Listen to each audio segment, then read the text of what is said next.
Hi guys, നമ്മളിന്ന് വയനാട്ടിൽ പോവാണ്. അപ്പോൾ ചുരം കയറുന്നതിന് മുമ്പ് നമ്മൾ ചായ അടിക്കാൻ കയറി. നമ്മൾ ചായയൊക്കെ കുടിച്ച് കഴിഞ്ഞ് പിന്നെ നമ്മൾ ചുരം കയറി കഴിഞ്ഞപ്പോൾ നമുക്ക് പിന്നെ വിശക്കാൻ തുടങ്ങി. നമ്മൾ പൊറാട്ടയും ചിക്കൻ കറിയും കഴിച്ച് അവിടുന്നും കുറച്ച് നേരം കഴിയുമ്പോൾ തന്നെ നമ്മൾ കാറിലേക്കും വന്ന് കാറിലുള്ളവർ ഓട്ടോറിക്ഷയിലേക്കും പോയി. പിന്നെ നമ്മൾ അവിടുന്ന് റംബുട്ടാൻ വാങ്ങിയിരുന്നു, റംബുട്ടാനും കഴിച്ച് പിന്നെ നമ്മളൊന്ന് പാട്ടൊക്കെ വെച്ച് മൂടായി കഴിച്ചു.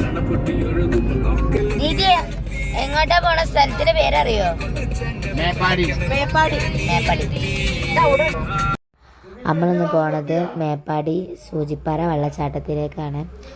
അവിടെ നമ്മൾ ടിക്കറ്റൊക്കെ എടുത്ത് കഴിഞ്ഞ് കുറച്ച് നേരം കഴിയുമ്പോൾ നമ്മൾ വെള്ളത്തിലേക്ക് ഇറങ്ങി കേസ്. അവിടെ കുറേ നടക്കാനേനും വെള്ളത്തിലേക്ക് കളിച്ച് കഴിഞ്ഞിട്ട് നമ്മൾ തിരിച്ച് പോയി ഡ്രസ്സൊക്കെ മാറ്റി പിന്നെ നമ്മൾ ഫുഡ് കഴിക്കാൻ വേണ്ടി പോയി. നമ്മൾ ഊണിന് വാങ്ങി ഫുഡൊക്കെ കഴിച്ച് കഴിഞ്ഞ് നമ്മൾ ചൂരൽമല പോയി പിന്നെ നമ്മൾ രാത്രി ഒരു തട്ടുകടയിൽ പോയി ഫുഡ് കഴിച്ച്. അപ്പോൾ ഇന്നത്തെ വീഡിയോ ഇത്രേ ഉള്ളൂ. ബൈ. ഫുൾ വീഡിയോ ഞാൻ അടുത്ത വീഡിയോ ആയിട്ട് അപ്ലോഡ് ചെയ്യാം.